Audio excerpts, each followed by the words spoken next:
today of Abbas in Egypt meeting Mubarak.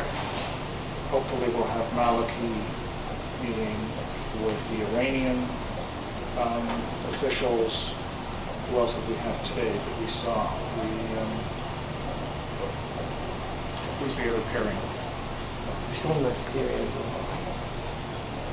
Anyway, there's a number of diplomatic initiatives. Certainly over the last few days, we had Maliki in Turkey yesterday. We had the Rice and Gates sessions last week.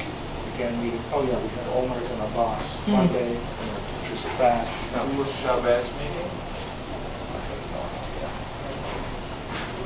So what do we think is going on here, other than a continuing round of Middle East photo wall? Well, I guess that would be the challenge, to find out if there is any particular, if there is anything new or significant about this. I mean, it seems as if Abbas is never in Palestine.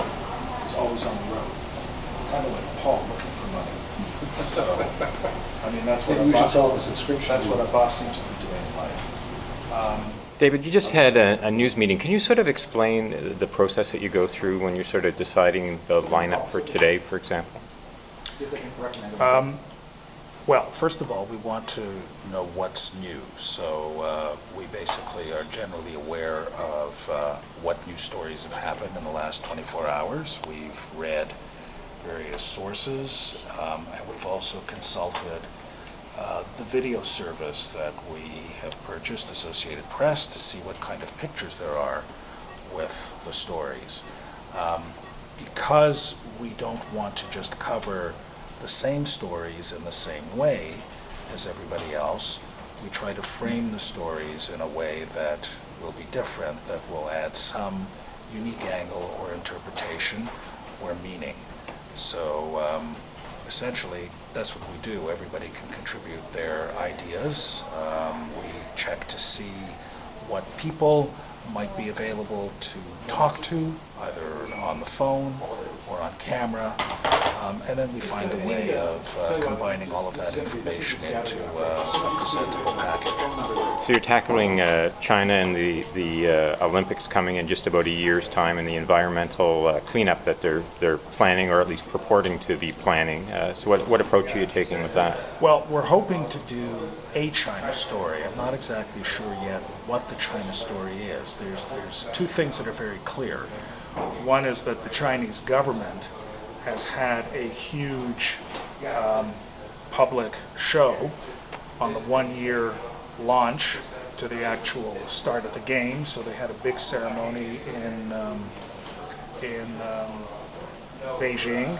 The city was lit up, dancing, singing, the usual ceremonial flourishes that you would expect for an event like this. And of course, the president of the Olympic Committee was there to basically wish China well. So that's the public face of what the Olympics are going to be. China is promising the most spectacular show ever. They are also promising the cleanest and greenest Olympics ever, which would be a unique challenge since Beijing is arguably the smoggiest and most polluted city in the world, and that athletes are certainly complaining about training conditions and access to clean food and water that suits their training needs.